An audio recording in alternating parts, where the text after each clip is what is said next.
Hello guys, आप सभी का मेरे YouTube channel CGPSC hub point पर आप सभी का स्वागत है। हम लोग जो है डेली की तरह जो है ऑब्जेक्टिव प्रश्न जो है छत्तीसगढ़ से संबंधित प्रश्नों पर देखते हैं। ठीक है, यदि आपने अभी तक मेरे यूट्यूब चैनल को सब्सक्राइब नहीं किया गाइस, तो आप मेरे यूट्यूब चैनल को सब्सक्राइब करें और वीडियो को लाइक करें। ठीक है, तो महत्वपूर्ण क्वेश्चन को मैंने लिए हैं जो आगामी एग्जाम आपका संपरीक्षक और आपका CGPSC प्रीलिम्स जो आगामी होने वाला है, ठीक है, उसके लिए जो है इम्पोर्टेंट मैंने प्रश्न लिए हैं जो आपको आगामी एग्जाम में देखने को जरूर मिलेंगे। ठीक है, यदि आप, फिर से मैं बोल रहा हूँ, आप अभी तक यूट्यूब चैनल को सब्सक्राइब नहीं किए हैं, सब्सक्राइब करें, वीडियो को लाइक करें और ज़्यादा से ज़्यादा लोगों को शेयर करें। ठीक है, तो पहला प्रश्न देखें, गंधेश्वर महादेव मंदिर किस नदी के किनारे है? आपको बताना है कि गंधेश्वर महादेव मंदिर किस नदी के किनारे स्थित है। ठीक है, तो ऑप्शन ए में दिया है शिवनाथ, बी में दिया है महानदी, सी में दिया है इंद्रावती और डी में दिया है मांड नदी। तो आपको बताना है कि सबसे पहले तो यही चीज़ पता होना चाहिए कि गंधेश्वर महादेव मंदिर है कहाँ। तो ये है आपका सिरपुर में, और सिरपुर कहाँ है आपका? महासमुंद जिले के अंतर्गत आता है आपका सिरपुर। ठीक है, तो गंधेश्वर महादेव मंदिर स्थित है आपका, ऑप्शन नंबर बी इसका करेक्ट आंसर हो जाएगा। महानदी के किनारे बसा हुआ है आपका गंधेश्वर महादेव मंदिर। ठीक है, तो गंधेश्वर महादेव मंदिर किस नदी के तट पर है? तो महानदी के तट पर स्थित है। अगला देखेंगे, प्रश्न नंबर दूसरा देखिए, सही कथन का चुनाव कीजिए। आपको बताना होगा सही कथन। ठीक है, पहला में बोला गया है कि जिला राजनीतिक परिषद 1930 स्थान बिलासपुर में था। ठीक है, आपको बताना होगा। दूसरा है आपका, इसमें अध्यक्षता है ना, ये अध्यक्षता छेदीलाल ने किया था। ठीक है, तीसरा ये बताना है कि विशेष बात यह है कि इस बैठक में तिरंगा झंडा फहराने का निर्णय लिया गया था। ठीक है, तो आपको बताना होगा सही कथन। तो इसका जो करेक्ट आंसर हो जाएगा ऑप्शन नंबर ए, 1, 2, 3 सभी सत्य है। ठीक है, अगला देखेंगे, सभी प्रश्न जो है इम्पॉर्टेंट हैं।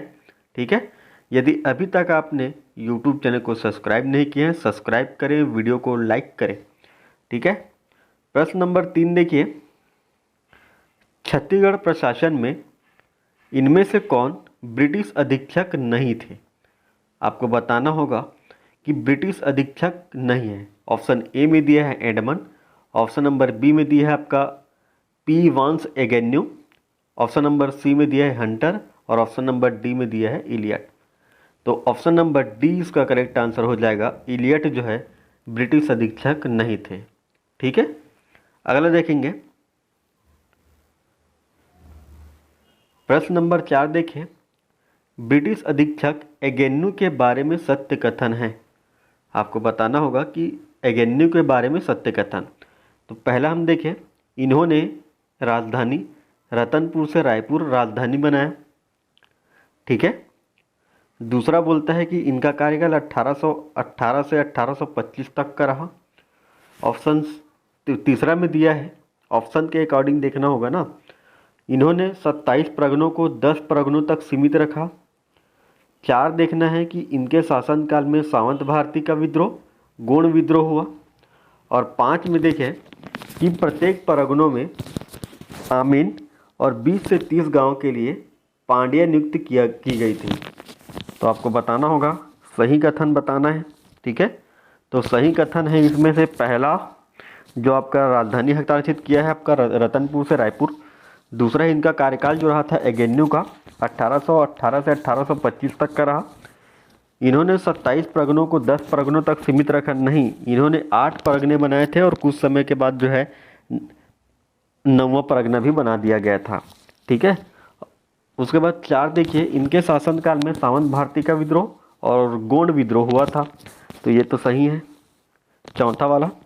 और 5वां देखिएगा, प्रत्येक परगने में आमीन व 20 से 30 गांवों के लिए पांड्या अधिकारी नियुक्त की गई थी। ये भी एकदम सही है।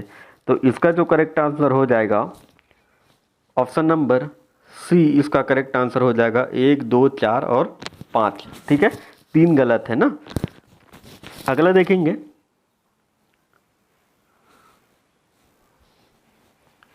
प्रश्न नंबर 5 देखिए, यूरोपीय यात्री मिस्टर लैंकी के किनके शासन या प्रशासन, ये यार थोड़ा प्रश्न जो है ना गलत है, मालूम है।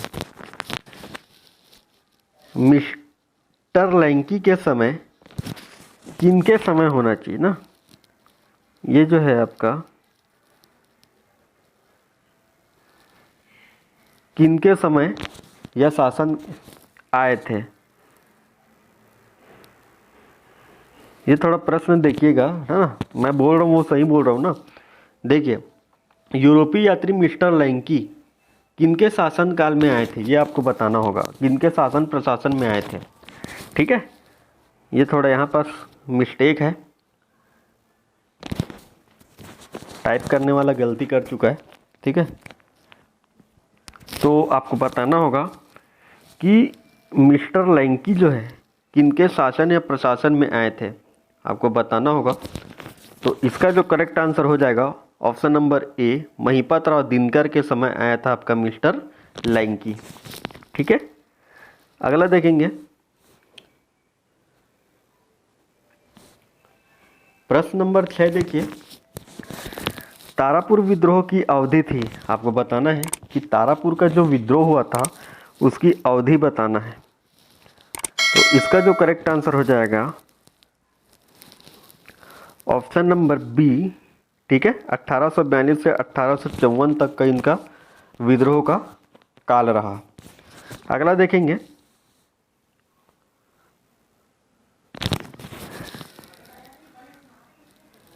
प्रश्न नंबर 7 देखिए,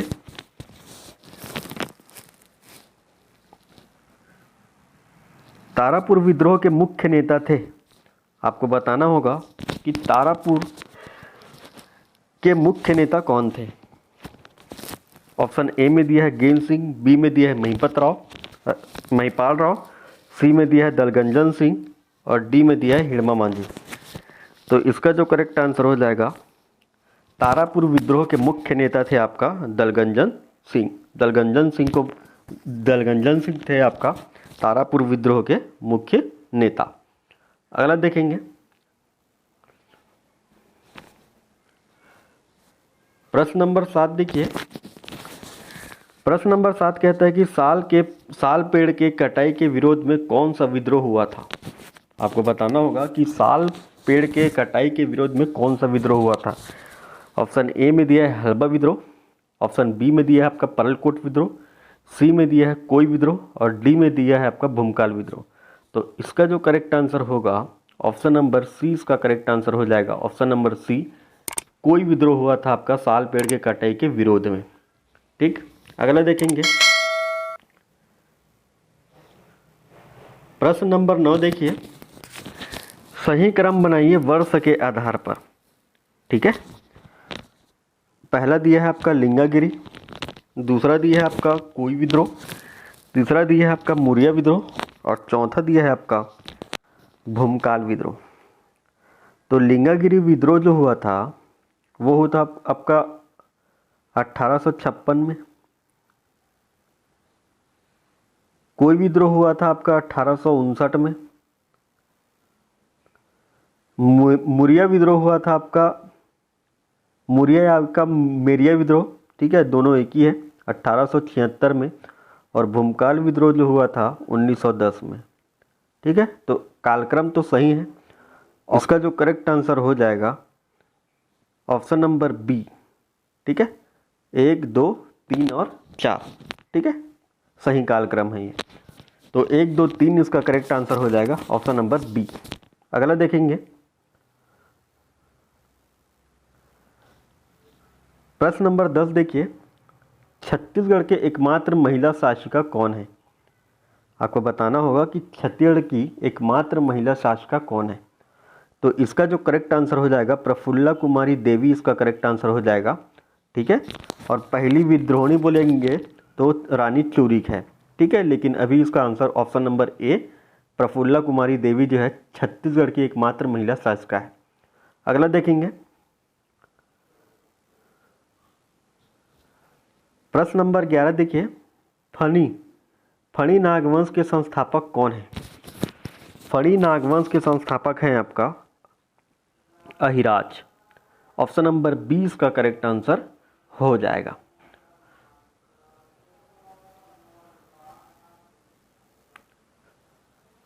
अगला देखिए प्रश्न नंबर 12, सातवाहक वंश की राजधानी थी, तो आपको बताना होगा कि सातवाहक वंश की राजधानी कौन सी थी।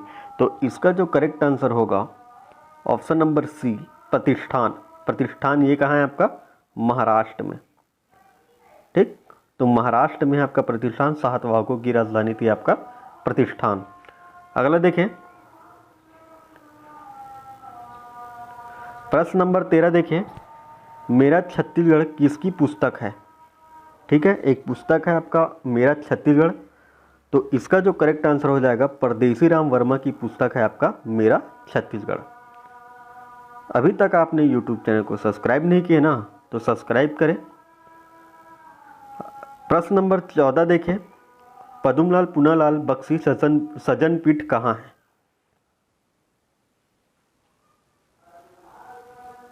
तो इसका जो करेक्ट आंसर होगा ऑप्शन नंबर सी, भिलाई।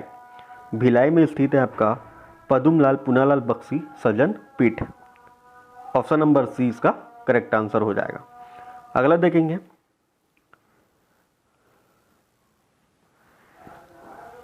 प्रश्न नंबर 15 देखिए, साहित्य वैभव पत्रिका का सतत संपादन कौन है?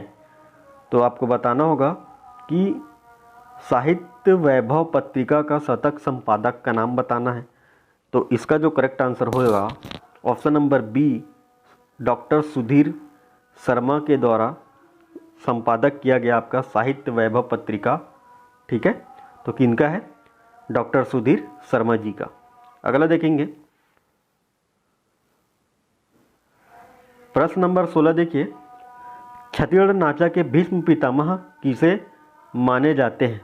ठीक है, तो इसका जो करेक्ट आंसर हो जाएगा आपको तो मालूम ही होगा, ऑप्शन नंबर सी, दुलार सिंह मंदराजी जो है नाचा के भीष्म पितामह माने जाते हैं। ठीक है, मैंने इसके बारे में डिटेल बता चुका हूँ। अगला देखिएगा प्रश्न नंबर 17 देखिए, रवेली नाचा पार्टी की स्थापना किसने की? रवेली नाचा पार्टी की स्थापना किसने की? तो इसका जो करेक्ट आंसर हो जाएगा ऑप्शन नंबर ए, दुलार सिंह मंदराजी के द्वारा जो है रवेली नाचा पार्टी की स्थापना की गई। अगला देखिए प्रश्न नंबर 18, सेमार ताल का मेला कब लगता है? तो आपको बताना होगा कि सेमार ताल का मेला कब लगता है। तो इसका जो करेक्ट है ऑप्शन नंबर बी, महाशिवरात्रि में लगता है आपका सेमार ताल का मेला। कमेंट में सेमार ताल है कहाँ ये आपको कमेंट बॉक्स में बताना है। ठीक है, अगला देखेंगे प्रश्न नंबर 19, करिया ध्रुव का मेला लगता है कहाँ लगता है? आपको बताना होगा कि करिया ध्रुव का मेला। तो इसका जो करेक्ट आंसर होगा option number C, Arjuni Mahasamund में लगता है आपका करिया ध्रुव का मेला। अगला देखेंगे प्रश्न नंबर 20 देखिए, पपची व्यंजन का स्वाद होता है। तो कभी खाए हो आप लोग पपची को? तो पपची व्यंजन का स्वाद बताना है। ठीक है, क्या ये नमकीन होता है? ऑप्शन नंबर बी में दिया है मीठा, सी में दिया है खारा और डी में दिया है इनमें से कोई नहीं। तो इसका जो करेक्ट आंसर होगा ऑप्शन नंबर बी, मीठा व्यंजन है आपका पपची। ठीक है, तो अभी तक आपने YouTube चैनल को सब्सक्राइब नहीं किया, सब्सक्राइब करें, वीडियो को ज़्यादा से ज़्यादा शेयर करें और वीडियो को लाइक करें। धन्यवाद।